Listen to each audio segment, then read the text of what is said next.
সময় সংলাপে স্বাগত জানাচ্ছি। আমি তুষার আব্দুল্লাহ। সময় সংলাপে আমার সঙ্গে যোগ দিয়েছেন ডক্টর রণজিৎ কুমার বিশ্বাস। আপনাকে স্বাগত সময় সংলাপে। আমি আপনার কাছে প্রথমেই বলতে চাই যে বাংলাদেশ দলের যে সাফল্য, ভারত সফর, তার আগে ভারতের যে বাংলাদেশ সফর, তার আগে পাকিস্তান এসেছে সফর করলো, এবং বিশ্বকাপ ক্রিকেট সেই আসর, সেই এই যে ধারাবাহিক যে একটা সাফল্য ধারা, সেটাকে আপনি কিভাবে আপনার ভাষায় বন্দনা করতে চান? বিষয়টা আসলে উত্তরণের পথে আমরা এক একটা ধাপ অতিক্রম করছি, এবং যেগুলো বললেন যে বিশ্বকাপ পাকিস্তানের বিরুদ্ধে অসাধারণ একটা বিজয়, যাকে আমরা একেবারে হোয়াইট ওয়াশ, যেটা ইংরেজি শব্দ, তারপর ভারতের বিরুদ্ধে সুস্পষ্ট ব্যবধানে একটা সিরিজ বিজয়, সব কিছু মিলিয়ে এমন একটা অবস্থানে আমরা আছি, মনে হচ্ছে যে একের পর এক আমাদের পদক্ষেপগুলো ক্রিকেটের ক্ষেত্রে খুব শক্ত মাটিতে পড়ছে। শক্ত মাটিতে পদক্ষেপ পড়ার একটা সুবিধা হচ্ছে চোরাবালিতে আর পথ হারাবে না। আমরা আমাদের শক্তিটাকে মূল্যায়ন করতে পারছি, এবং একটার পর একটাতে আমাদের যে সাফল্যের ধারাবাহিকতা, এটি যদি আমাদের মধ্যে প্রচণ্ড রকম কোনো আত্মশ্লাঘা তৈরি না করে, আমরা যদি আত্মমূল্যায়নে প্রচণ্ড রকম উচ্চাকাঙ্ক্ষী হয়ে না যাই, তাহলে আমরা ভালো কিছু করব এবং অসাধারণ কিছু, মানে ধাপে ধাপে, হ্যাঁ, সেইটি শুরু হয়েছে, সেইটি আমাদের ধরে রাখতে হবে। সাফল্যটাকে সাফল্যের টেকসই করতে হবে, মজবুত করতে হবে, এবং খুব বেশি আত্মতুষ্টিকে প্রশ্রয় দেওয়া যাবে না। এই যে পরিবর্তনটা একটা সময় ছিল যে আমাদের এই যে ক্রিকেট দলকে নিয়ে আমরা খুব একটা এসেছিল, অনেকে কৌতুক করতো। হ্যাঁ, কৌতুক করতো না, এমনিতে মানে দেখা যাচ্ছে যে প্রথম একটা দুটো উইকেট পড়ে গেলে পর ধারাবাহিক পড়ে যেত, বা প্রথম 2-3 জন রান পেলে মাঝখানে যে একটি ভূমিধস তৈরি হতো, সে তাতেই মানে হারিয়ে যাওয়া আর কি।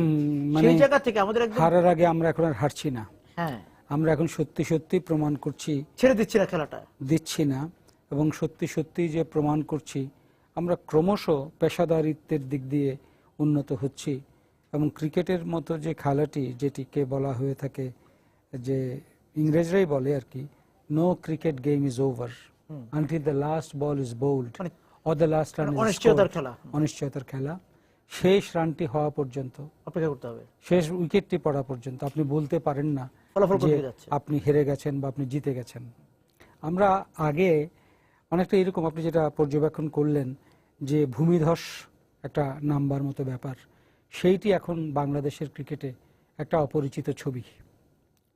2-3টে উইকেট পড়ে যাওয়ার পরও আমাদের কেউ না কেউ এসে দাঁড়াচ্ছে এবং দাঁড়িয়ে যাচ্ছে, শেষ পর্যন্ত নিয়ে যাচ্ছে। হয়তো সবগুলো উইকেটও আমরা হারাচ্ছি না। এই অবস্থাটি উন্নতির পথে আমাদের আশাবাদী। আমরা যদি দেখি সেই প্রথম সাফল্যের সময় আমাদের সঙ্গে ছিলেন গর্ডন গ্রিনিজ, তারপর আরো অনেকেই এসছেন। আমাদের প্রাথমিক যুগে গর্ডন গিয়েছিলেন, তারপরে একটা সময়ে তারও আগে মহিন্দর অমরনাথ ছিলেন, তারপর অনেক অল্প সময়ের জন্য তারপরে অনেকেই ছিলেন। সেই জায়গা থেকে মানে আমরা যদি তাদেরকে স্মরণ করা দরকার, তাদের প্রতি কৃতজ্ঞতা, কারণ প্রত্যেকেরই তো এই যে ধারাবাহিকতা, একটা ভবন যদি আপনি তৈরি করেন, বিভিন্ন বিল্ডিং ব্লক তো লাগবে, মাঝখানে একটাকে যদি ছেড়ে দেন তাহলে তো বিল্ডিং পড়ে যাবে। যারই যে অবদান থাকুক, সবাই মিলে একটা ধারাবাহিকভাবে আমাদের ক্রিকেটকে আমরা উন্নতির দিকে নিয়ে গেছি। এবং এই জায়গাতে একটু বলা, আপনার নিশ্চয়ই স্মরণ আছে, আপনি ক্রিকেট নিয়ে লিখতে, যে আপনি হয়তো লিখেছেন হয়তো, যে গর্ডন গ্রিনিজ আমাদের একটা বড় সাফল্য নিতে, সেই গর্ডন গ্রিনিজকে আমরা কিন্তু বিদায় করে দিয়েছিলাম। তা আমাদের এই যে এরকম ফেডারেশন বা যারা ক্রিকেট সিদ্ধান্ত নেন, তাদের মধ্যে যেই বিষয়গুলো আগে চোখে পড়তো, সেটা এখন আর ওইভাবে দেখা যাচ্ছে পড়ছে না। এখন নির্বাচকরা অনেক বেশি ম্যাচুরিটির পরিচয় দিচ্ছেন। নির্বাচকরা সাবেক খেলোয়াড়, হ্যাঁ, সাবেক খেলোয়াড়, যারা আসলে দলে ঠাঁই পাবার যোগ্য, সেটি আসলে বড় মানদণ্ড হচ্ছে। এবং যারা বর্তমান টিমেও যারা আছে, তারা সবাই কিন্তু যোগ্যতা দিয়ে এসছে এবং তাদের উপযোগিতাটা প্রমাণ করেছে। আগে এইরকমটা এতটা বেশি প্রচন্ডভাবে আমরা দেখতাম না। বাংলাদেশ দল 1-2 জনের দ্বারাই পরিচিত ছিল, যে এই 2 জনের কাছ থেকে যদি রান আসে বা তারা যদি উইকেট পায়, তাহলে বাংলাদেশ একটা কিছু করবে, কাছাকাছি যাওয়া। সেইটি এখন আর হচ্ছে না। তবে একটা জিনিস আমরা বোধহয়, এই যে ভারতের সাথে যে সিরিজটা হলো, একটা মানুষের উপর আমরা খুব ভালো করেছে, সে বিশ্ব রেকর্ড করেছে একাধিক, মুস্তাফিজ। তো তার উপর আমরা যেন তৃতীয় ম্যাচেও খুব বেশি রকম আমরা নির্ভর করেছি। এইটা কিন্তু আমাদের হওয়া উচিত নয়। ভবিষ্যতে এই সম্পদটিকে ব্যবহার করবার ক্ষেত্রে আমাদের অনেক বেশি বুদ্ধিমত্তার পরিচয় দিতে হবে। যার হাতে সম্পদ কম তাকে কিন্তু খরচ করবার ক্ষেত্রে খুব সাবধানী হতে হয়, হিসেবি হতে হয়। দেখেন তৃতীয় ম্যাচে কিন্তু একেবারে কোচর ভরা উইকেট সে পায়নি, দুটো উইকেট পেয়েছে। তো আরো একটা পেতে পারতো, মানে তার উইকেট পাওয়ার মতো ছিল না পিচটা। অনেকটা ব্যাপারটা হচ্ছে কি ওর যে ওকে কিভাবে খেলতে হবে সেটা কিছুটা হলেও তৃতীয় ম্যাচে ইন্ডিয়ান দলের ব্যাটসম্যানরা এটা কিছুটা হলেও রপ্ত করে ফেলতে পেরেছিল। তো সেই জন্যে তো অন্য টিমগুলোর বিরুদ্ধে আমাদের তো সবার বিরুদ্ধে ভালো খেলতে হবে, আমাদের তো সব জায়গাতে ভালো খেলতে হবে। শুধু মিরপুরের মাঠে ভালো খেললে তো হবে না, বিভিন্ন অবস্থানে, বিভিন্ন ভৌগোলিক পরিবেশে, আবহাওয়ার পরিবেশে আমাদের ভালো খেলতে হবে। সেই জন্য সব উইকেটে খেলতে হবে, শক্ত দলের বিরুদ্ধে খেলতে হবে, মাঝারি দলের বিরুদ্ধে খেলতে হবে। সেক্ষেত্রে অবশ্য কোচ নিজেও বলেছেন যে বিশেষ করে হ্যাঁ হিথ স্ট্রিক বলেছেন যে প্রতি বেলাতেই প্রতি ইনিংসে তো সে 5 উইকেট পাবে না, এটি ঠিক, এটি আমাদের মনে রেখে তাকে চালাতে হবে। এবং মানে তার যে প্রতিভাটি, সেই প্রতিভাটির ব্যাপারে বলেছে যে সেটা নিয়ে যেত, আপনি যেটা বলেছেন যে প্রত্যাশার চাপটা তার উপর যেন না থাকে। আমরা এছাড়া আমরা বেশ কয়েকজন খেলোয়াড় পেয়েছি, আমরা সাব্বিরকে পেয়েছি। সাব্বিরের আমি ব্যক্তিগতভাবে খুব উপভোগ করেছি সাব্বিরের খেলা। ওর যে চোখের ভাষা, আমি এর মধ্যে কোনো ভীতি দেখি না, খুব সাহস নিয়ে খেলে। সৌম্যের মধ্যে আমি ভ্যারাইটি দেখেছি, অনেক সে প্রতিভাবান খেলোয়াড়, সে স্ট্রোক করতে পারে। দুঃখটা হচ্ছে শুধু এই খেলোয়াড়টি ম্যান অফ 30-40-তে দাঁড়িয়ে গেছে, আপনাকে নিতে একটাতে বোধহয় নিয়েছে, একটা সেঞ্চুরিও করেছে আগে পাকিস্তানের বিরুদ্ধে। কিন্তু এই দুটোতে দেখলাম, বিশেষ করে সেকেন্ড এবং থার্ড ম্যাচে এই ট্রান্সলেট করতে পারছে না। মানে 30-40-কে 50-এ নিয়ে যাওয়া, 50-কে 100 রানে নিয়ে যাওয়া, এইগুলো আসলে হতে হবে। কারণ গুড ইনিংসকে গ্রেট ইনিংসে পরিণত করতে হলে এই জিনিসগুলো দরকার হবে। এবং লিটন দাসের ব্যাপারেও আমি বলি, ওরও কিন্তু খেলার মধ্যে একটা কনসিস্টেন্সি আছে। একটা ম্যাচে সে 8 রান করে এলবিডব্লিউ হয়েছে, কিন্তু তারপরে দেখলাম যে সেও ম্যান অফ 40, ম্যান অফ এরকম অবস্থায় আছে। এইগুলোকে আরো বড় ইনিংস করতে হবে। নাসির হোসেনের কথা বলছিলাম, নাসির হোসেনকে আমরা ধারাবাহিক, হ্যাঁ এইবার খুব ভালো করেছে। আমার একটা জিনিস থার্ড ম্যাচে ভারতের বিরুদ্ধে আমার একটু বিস্ময় জেগেছে। থার্ড ম্যাচে কিন্তু আমরা প্রথম দুটো ম্যাচ তো কিন্তু খুব আত্মবিশ্বাসের সাথে লড়ে গেলাম এবং জিতে গেলাম। হ্যাঁ, পৃথিবী দেখলো যে পৃথিবীর অন্যতম সেরা ব্যাটিং সাইডকে আমরা কিভাবে পর্যদস্ত করলাম। আমরা টসে হেরেও জিতলাম, টসে জিতেও জিতলাম, প্রথম ব্যাট করে জিতলাম, পরে ব্যাট করেও জিতলাম, সবভাবে। কিন্তু এত কিছু প্রমাণের পর থার্ড ম্যাচটা নিয়ে আমার কিছু প্রশ্ন আছে। যেমন ধরুন থার্ড ম্যাচটাতে যখন আমরা হোয়াইট ওয়াশ করবার স্বপ্ন দেখছি, এটা কিন্তু কাছাকাছি আমরা যেতে পারতাম, শেষ পর্যন্ত না গেলেও আমরা কিন্তু নিজেরা কিছু, আমি মনে করি একটা ক্লোজ ম্যাচ হতে। আমি প্রথমত বুঝিনি যে টসে জিতবার পরেও কেন আমরা ফিল্ডিং নিলাম। একটা প্রচার হয়েছে যে আবহাওয়ার অবস্থা খারাপ ছিল, ক্যাপ্টেনও বলেছে যে আবহাওয়ার ফোরকাস্ট যদি খারাপ থাকে বিপদে তো পড়তো যারা পরে ব্যাট করে তারা, যারা প্রথম ব্যাট করে তারা না, ডাকওয়ার্থ লুইয়ের শিকার হতো তারা। আচ্ছা, এই একটা জিনিস। আর প্রথমে ব্যাট করলে একটা কল্প টার্গেট আমি তৈরি করতে পারি, আমার সামনে টার্গেট নেই, কিন্তু আমি ভাবতে পারি যে আমি 325 করব, 325ই মনে করুন আমার টার্গেট, আমি সেইভাবে খেলবো, নিজের উপর চাপটা থাকে না। আরেকটা জিনিস আছে, যখন আপনি ফিল্ডিং করবেন তখন আপনাকে ক্লান্ত শরীরে ব্যাট করতে হবে। অনেককেই, বিশেষ করে ওপেনারদের ক্লান্ত শরীরে ব্যাট করতে হবে। আরেকটা জিনিস আমি বুঝিনি, লাস্ট ওভারটা আমি কেন রুবেলকে দেব। আপনার যদি খেয়াল থাকে ওই সময় দেখবেন রুবেল 8 ওভার বল করে 63 রান দিয়েছে, কোনো উইকেট পায়নি। তখন সাকিবের একটা ওভার বাকি আছে, সাকিব তখন একটা উইকেট পেয়েছে, 33 রান দিয়েছে। আমি সাকিবকে দিয়ে কেন ওভারটা দিলাম না, আমি বুঝতে পারি নিশ্চয় তার কোনো যুক্তি আছে। ওই সময় আপনি যে নাসিরের কথা যে আপনি বললেন, নাসির তখন 6 ওভার বল করেছে, 27 রান দিয়েছে, কোনো উইকেট পায়নি। তার হাতে 4টা ওভার ছিল, সাব্বিরের হাতে 1টা ওভার। কেন আমার রুবেলকে দিতে হবে যার 8 ওভারে 63 রান দেয়া, কোনো উইকেট না পাওয়া? কেউ কেউ বলেন খুব বেশি না, যে এটা থাম রুলের মতো, যে লাস্ট ওভারটাকে পেসারদের দিতে পেসারকে হবে দিয়ে না। এই থাম্ব রুলের কোনো মানে নেই, কারণ বল যদি স্লো হয় তুলে তুলে মারবার সময় পায়, কিন্তু বল যদি স্লো এর মধ্যে ঘূর্ণায়মান হয় তুলে মারার তো ব্যাপারটা ওইরকম না। ব্যাপার হচ্ছে আমার মনে হচ্ছে এখানে আমাদের একটু ইয়ে আছে, স্ট্র্যাটেজির গন্ডগোল আছে। আমরা যদি সাকিবের কথা বলি, সাকিব অসাধারণ অসাধারণ, মানে তাদের একটা সময়ে ওই ভারত যখন খুব বেশি জিততে পারতো না, তখন তাদের দলের সবচেয়ে বড় স্টার সুনীল গাভাস্কার। তখন বলা হতো যে সুনীল গাভাস্কারের ভাগ্য যে ভারতীয় দলে আছে, ভিভিয়ান রিচার্ডসের দুর্ভাগ্য যে সে ওয়েস্ট ইন্ডিজের বিরুদ্ধে খেলতে পারে না। তখন ওয়েস্ট ইন্ডিজ আক্রমণের তুঙ্গে, ভারত আক্রমণের মধ্যে একেবারেই পিছিয়ে, ভারতীয় বোলারদের মোকাবেলা করতে হচ্ছে না। ওই রকম অবস্থা কিন্তু সাকিবের নয়। সাকিব বাংলাদেশে আছে বলেই যে সে বারবার প্রস্ফুটিত হচ্ছে, বারবার তার প্রতিভার ঝলক আসছে, এটি নয়। তার নিজের কিছু কৌশল আছে, নিজের কিছু প্রতিভা আছে, এবং তার ঘাড়ের পরে একটা ঠান্ডা মাথা আছে। সে যদি না হতো দুইবার, এটি বিস্ময়কর যে আপনি ওডিআইতে নাম্বার 1 আসতে পারেন অলরাউন্ডার হিসেবে, টেস্টে আসলুন, টি20তেও, অর্থাৎ ক্রিকেটের যে 3টি শৃঙ্খলা এখন আছে সেইটাতে আপনি সারা বিশ্বে 1 নম্বরে আসলেন, একবার নয় বারবার, দুইবার। একবার ছিলেন, মাঝখানে চলে গেল, আবার আসলেন। তো এইটি আসলে, আর তো এবার তো দেখলামই, মানে থার্ড ম্যাচটা ছাড়া 20 রান বোধহয় করেছে থার্ড ম্যাচে, বাজে শট খেলেছে। এটা কেন জানি না, এদের বাজে শটগুলো আমাদের দুঃখ দেয়, কারণ আপনি ভালো খেলতে খেলতে আমাদের মনে আমাদের উচ্চাশাটাকে অনেক বাড়িয়ে তোলেন, যে ভালো খেলে তার কাছ থেকেই তো আমরা আশা করব। সে যদি হঠাৎ একটা খারাপ খেলে, দায়িত্বহীনভাবে একটা স্ট্রোক করে, তখন আমাদের খারাপ লাগে। এর আগের দুটো ম্যাচে কিন্তু সাব্বির, দ্বিতীয়টাতে যদিও টার্গেটটা খুব বড় ছিল না, কিন্তু সাব্বির শেষ পর্যন্ত ক্রিজে থেকে জয়টা পর্যন্ত পৌঁছে দিয়ে যে এসেছে, এইটা একটা অসাধারণ দায়িত্বের পরিচয় দিয়েছে। মাশরাফি বিন মুর্তজা তৃতীয় ম্যাচে 3টা উইকেট পেয়েছেন বটে, 10 ওভার বলও করেছেন, কিন্তু একটা উইকেট নিয়ে যে বিতর্কটা হয়েছে এইটি বারবার আমাদের রিপ্লে দেখতে হবে। আম্বাতি রাইডুর উইকেটটা অনেকটা মাশরাফি উপহার পেয়েছেন।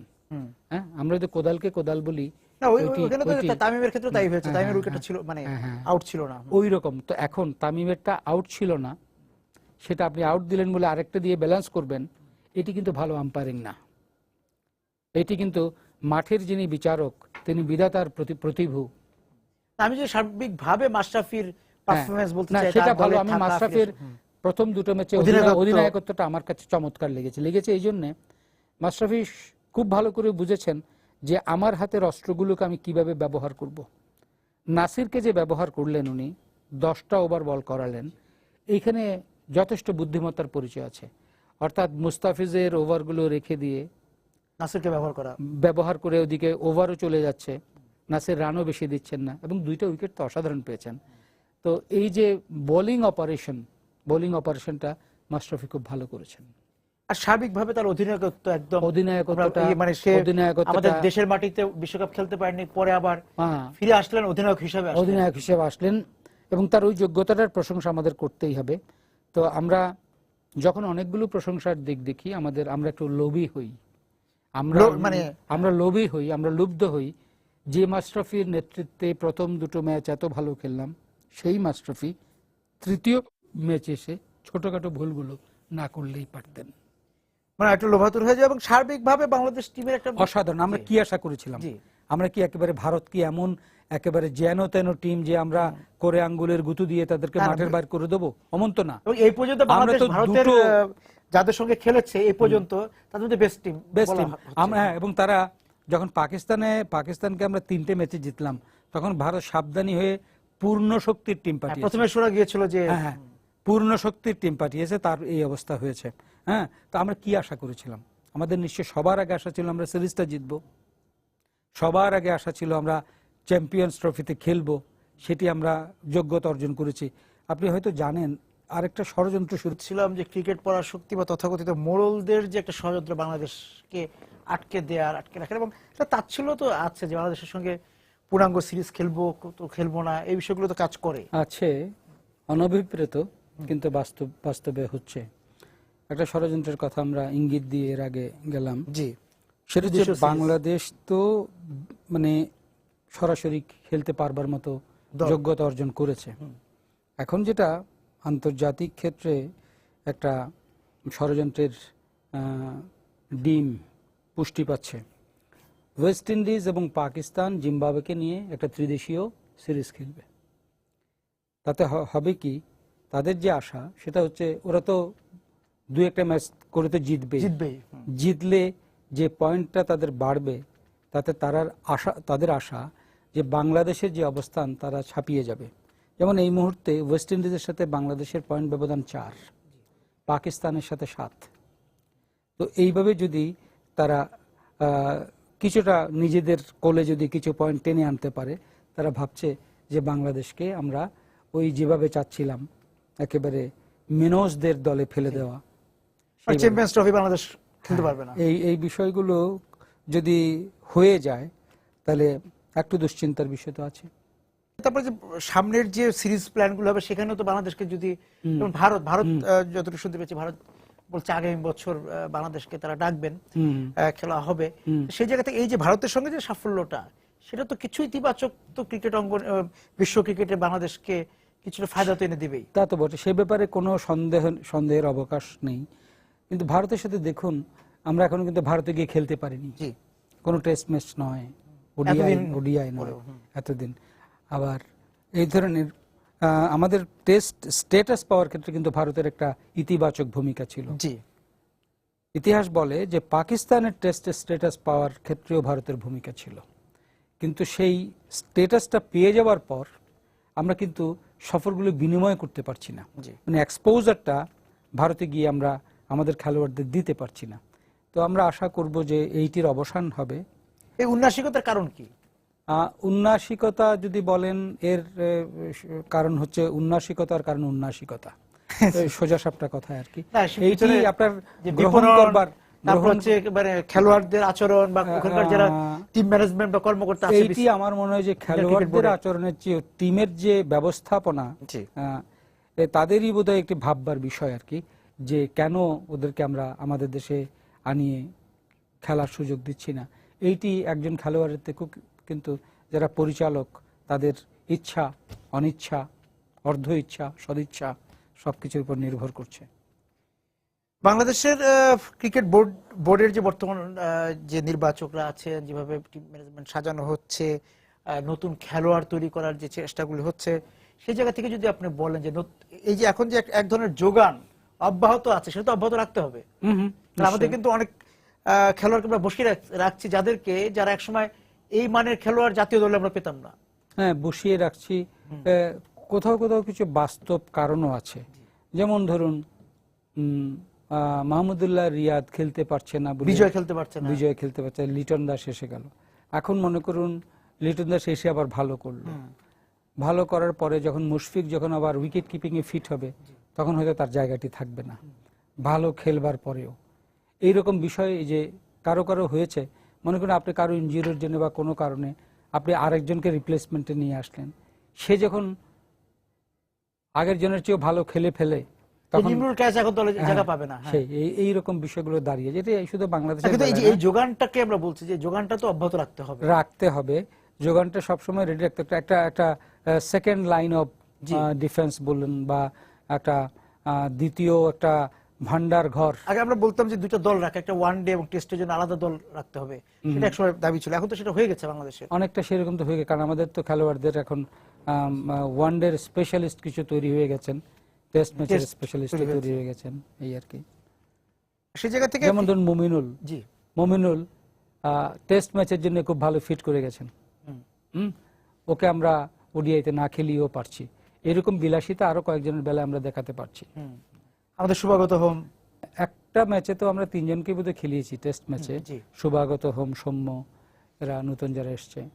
তো দেখা যাক, আমাদের মনে হচ্ছে এই যে আপনি পরিচালকদের কথা বললেন, ঘরোয়া ক্রিকেটে আমাদেরকে মানে লং ভার্সন, এক ধরনের আমাদের এইটি অগোছালো ভাব এখন কিন্তু খুব বেশি নেই।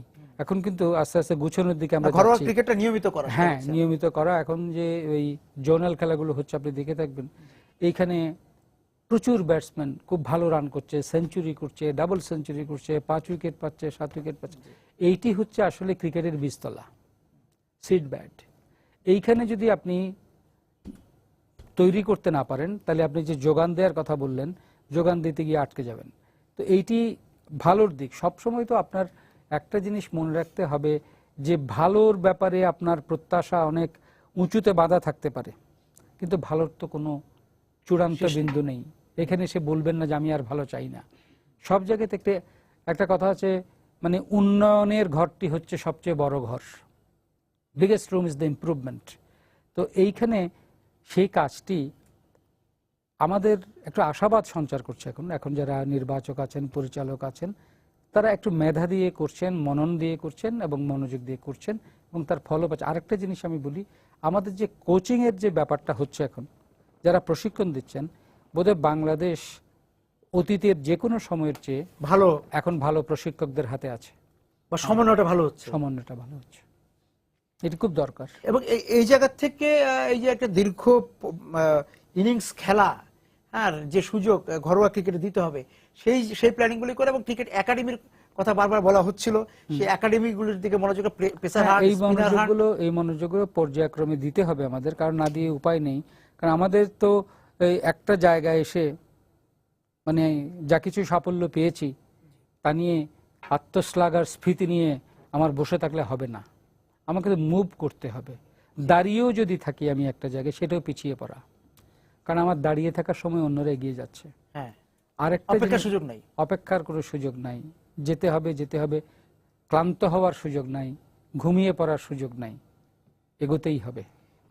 এবং সেই এগোনোর জায়গা থেকে আমাদের দক্ষিণ আফ্রিকা আসছে, অস্ট্রেলিয়া আসবে, ওয়েস্ট ইন্ডিজ আসবে, সেই বিষয়গুলো নিয়ে কথা বলবো। একটা বিরতি থেকে ফিরে বলছিলাম, দক্ষিণ আফ্রিকা, ওয়েস্ট ইন্ডিজ, অস্ট্রেলিয়া আসবে, সেই জায়গা থেকে যদি বলেন, একদম দক্ষিণ আফ্রিকা তো চলে আসছে। হ্যাঁ, ওই যে 5 তারিখে তো আসছে, প্রথমে দুটো টি20 হবে, তারপরে হবে 10, 12, 15-তে 3টা ওডিআই, তারপর 2টো টেস্ট ম্যাচও হবে। তো সাউথ আফ্রিকাটা হচ্ছে এখন এই মুহূর্তে খুব বেশি একেবারে যাকে বলি আমরা যে ক্লিনিক্যালি প্রফেশনাল, আচ্ছা, ক্লিনিক্যালি প্রফেশনাল একটা দল, টেকনিক্যালি সাউন্ড। 3টে মানুষ আছে খুব ভয় পাইয়ে দেয়। একটা AB de Villiers, Dale Steyn, Hashim Amla. এদের প্রায় সমপর্যায়ের আরো ব্যাটসম্যানেদের আছে। তো এখন আমাদের তো ভয় পেলে চলবে না। আমরা এখন এমন একটা পর্যায়ে আছি আমাদের ক্রিকেট নিয়ে, টেস্ট ম্যাচটা বাদ দিন, টেস্ট ম্যাচ নিয়ে আমাদের কিছু বেদনা আছে। যেমন পাকিস্তানের বিরুদ্ধে আমরা কেন যে টস জিতে ফিল্ডিং নিলাম, সেটি একটি প্রশ্ন থেকেই যাবে। তারপরে ভারতের সঙ্গে খেলা হলো মাত্র 2 দিনের মতো, সেইখানে আমরা 7টা রান করে কেন ফলো অনটা সেভ করতে পারলাম না। ভারত জিতলো না, কিন্তু বুঝিয়ে দিল যে আমাদের শ্রেষ্ঠত্বের জায়গাটি কোথায়। তো এই সমস্তগুলো আছে, সেজন্য আমি টেস্ট ম্যাচটাকে আপাতত বাদ দিয়ে রাখবো। ওডিআই ম্যাচের দিকে থাকবে যে অবস্থানটা আমাদের আছে, যে কোনো যে ধারাবাহিকতা আছে, যে কোনো দিন যে কোনো দলকে যে কোনো জায়গায় আমরা হারাতে পারার মতো শক্তি আমাদের আছে। এটি আর অ্যাক্সিডেন্ট না, আচ্ছা, দুর্ঘটনা না, যে কোনো দিন যে কোনো জায়গায় আমাদের অঘটন না, আমাদের ম্যাচ, আমাদের দিন হয়ে যেতে পারে। সাউথ আফ্রিকার বিরুদ্ধে হতে পারে, ওয়েস্ট ইন্ডিজের বিরুদ্ধে তো হতেই পারে, অস্ট্রেলিয়ার বিরুদ্ধে যদি হয়ে যায় বিস্ময়কর কিছু নাই। তো যত হবে তত আমরা এক একটা পরীক্ষা পাশ করবো আর কি। এই যে দক্ষিণ আফ্রিকার বিরুদ্ধে আমরা কি পেস নির্ভর থাকবো না স্পিন নির্ভর থাকবো? স্পিন নির্ভরিত থাকার কথা। আমাদের স্পিনের শক্তিটা কিন্তু খারাপ নয়। কেউ বলেন যে আমাদের স্পিনের দিকে মনোযোগ দিতে গিয়ে পেসারদেরকে আমরা ততটা পৃষ্ঠপোষণা দিইনি। মুস্তাফিজের মতো একজন যে উঠে গেছেন, সেইটি অনেকটা অভাবিত ভাবেই বা উঠে গেছেন। আমাদের শক্তিটা অপেক্ষা লালন করা হয় না। হ্যাঁ, তো লালন করা হয় না ওইভাবে, একেবারে যদি বলি ওইভাবে হয়তো তারা মনোযোগটা পায়নি হয়তো, এটা যদি বলি। হ্যাঁ, আমাদের যে এইটি আছে, স্পিনারদের দিক থেকে আমাদের শক্তির ভারটা বেশি। আরেকটা জিনিস, আমরা কেন ভালো করছি ওডিআইতে, ওডিআই এর একটা বড় সম্পদ হচ্ছে টিমটাকে হতে হবে অলরাউন্ডার বায়াসড। আমাদের দেখেন অনেকগুলো ছোট বড় অলরাউন্ডার আমাদের আছে, ওরা বলও করতে পারে, ফিল্ডিংও করে, সাকিব, সাকিব আছে, সাব্বির। নাসির আছে, সাব্বির আছে, মাহমুদুল্লাহ রিয়াদ ছিল। মাহমুদুল্লাহ রিয়াদ ছিল, এরকম আছে আমাদের। হ্যাঁ, তো এই বিষয়গুলো কিন্তু থাকতে হয় এবং আমাদের ভাগ্যের ব্যাপার। খুব বড় বড় আমরা যেমন আজকাল যেমন বলা হচ্ছে এই যে টি-20-তে ওই দিন শুনলাম ইংল্যান্ডের প্রাক্তন অধিনায়ক নাসির হোসেন বলছেন ক্রিস গেইলের ব্যাপারে, Chris Gayle is the Bradman of টি-20। ওই রকম হয়তো আমাদের নাই, কিন্তু আমাদের ওরকম থাকবারও দরকার নেই। আচ্ছা, আমাদের মানে যারা একজন নির্ভর। হ্যাঁ, আমাদের যারা আছে তারা তাদের মতো তাদের যোগ্যতাটা উজাড় করে দিয়ে যদি খেলতে পারে, তাহলে আমরা যে কোনো দলকে যে কোনো সময়ে যে কোনো মাঠে হারাতে উপকার করতে পারি। এবং সেই জন্য আমাদের এই যে কিছু লক্ষণীয় তো আগানো দরকার, যে আমরা 2016-তে কোথায় যাব, 17-তে কোথায় যাব, 18-তে কোথায় যাব, আগামী এরকম বিশ্বকাপে আমাদের কি হবে? সকল উন্নয়নের ক্ষেত্রেই থাকতে হয়।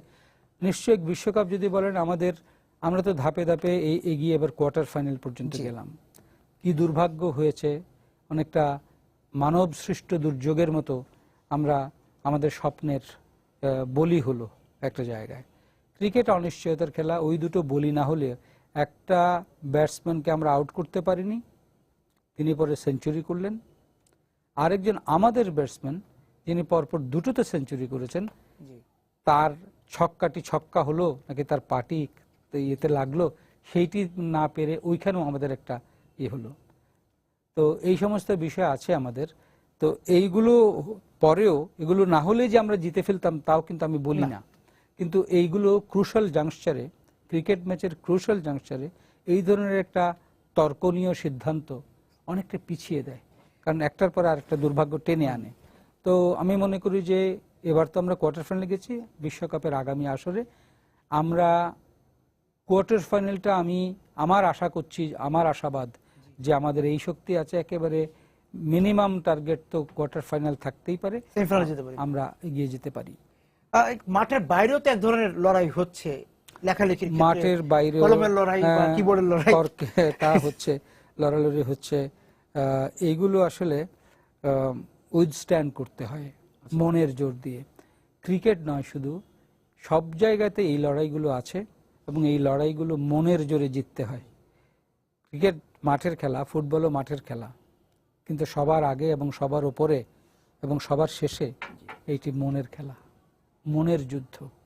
আমি যদি এমনভাবে প্রস্তুত হতে না পারি যে আমি শেষ পর্যন্ত লড়ে যাব, আমাকে এই রণকৌশল নির্ধারণ করতে হবে, সেটা যদি করতে আমরা ব্যর্থ হই, তাহলে কিন্তু মনের লড়াই আমি হেরে গেলাম। এবং এই যে মানে মাঠের বাইরের যে লড়াই, সেটাও তো এক ধরনের স্নায়ুর চাপ তৈরি করে খেলোয়াড়দের উপর। অবশ্যই, যে আমি কতটুকু, আপনি যেটা বলছিলাম যে আমি বাংলা ওয়াশ কেনই করতে হবে, কোনো সন্দেহ, আমি কাছাকাছি স্কোর করে ভালো ফল, আমি আমার স্বাভাবিক খেলাটি কেন, খেলোয়াড়দের উপর এটা মাশরাফিও বলেছেন যে আমাদের উপর বাড়তি চাপ তৈরি হয়। তো বাড়তি চাপ তৈরি হয়। এখন বাড়তি চাপ তৈরি হওয়া, বাড়তি চাপ যারা গ্রহণ না করে খেলতে পারে, এই তৈরি হওয়া চাপের বিরুদ্ধে চাপ দিয়ে কাউন্টার করা, সেটি তো একজন বড় খেলোয়াড়। কিন্তু তারপরে আপনাকে মানে চাপ তো তৈরি হয়, কিন্তু আবার এই চাপটাও দিতে হবে সামর্থ্য বুঝে, যে আমি আস্তে আস্তে এগিয়ে যাব। সেটা আবার দর্শকদের ব্যাপার, সেটা মাঝে মাঝে আমরা নিজেরাই খুব ইনজুরিয়াস, আমরা যারা লিখি তারাও করি, তাদেরও দোষ আছে, তাদেরও ত্রুটি আছে। একটি খেলোয়াড় আজকে পারফর্ম করলো, আজকে তাকে আমি অনেক উপরে তুলে দিলাম, কালকে আবার দিলাম, তারপরে আবার যত উঁচুতে আপনি কাউকে তুলবেন, পড়ার সমস্যা তত বেশি আঘাত পাবে। সুতরাং সেই জায়গায়ও একটু সাবধানে তুলতে হবে, বিনয়ী হওয়া বা সংযমী, একটু সংযমী হতে হয়, কারণ একটা অধিনায়ক মনে করুন ঠিক মতো আমাদের আশা পূরণ করতে পারলেন না, যেমন মাশরাফি পারেননি আমাদের তৃতীয় ম্যাচে, কিন্তু মাশরাফিকে যদি আত্মপক্ষ সমর্থনের সুযোগ দেওয়া হয়, মাশরাফিও বলতে পারবে সে কি কারণে তার এমনটি হয়েছে। আরেকটা জিনিস তুষার, সেটা মনে রাখতে হবে, এই সংসারটাই সেরকম, যিনি পরাজিত হন তার কোনো অভিভাবক থাকে না, আর যিনি বিজয়ী হন তার অনেক অভিভাবক দাঁড়িয়ে যায়। এই যে মাশরাফি যে সিদ্ধান্ত নিল প্রথমে ব্যাট না করার, এইটিতেই যদি অন্যরকম কাহিনী হতো, আমরা তারই বন্দনা গাই। হ্যাঁ, যে ঠিক সিদ্ধান্তটাই নিয়েছিল। আপনাকে অনেক ধন্যবাদ আজকে সময় সংলাপে যোগ দেওয়ার জন্য। দর্শক যারা ছিলেন সময় সংলাপে তখন আমাদের সঙ্গে, আপনাদেরকে ধন্যবাদ জানিয়ে শেষ করছি আজকে সময় সংলাপ। দেখা হবে আগামী দিন। সবাই সুন্দর থাকুন, নিরাপদে থাকুন।